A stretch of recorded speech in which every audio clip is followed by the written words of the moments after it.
ఈ రోజే డౌన్లోడ్ చేయండి. మీ ఫేవరెట్ షోస్ చూడండి.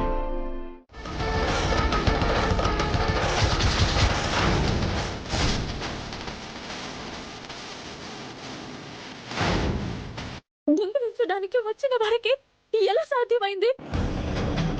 నీ శక్తి అడ్డుకోవాలి కదా, నీ శక్తి వాళ్ళని శిక్షించాలి కదా.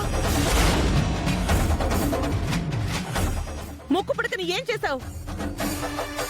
ముక్కు పుడకతో పారిపోదామని చెప్పి అంత పెద్ద ప్లాన్ వేసినట్టున్నా.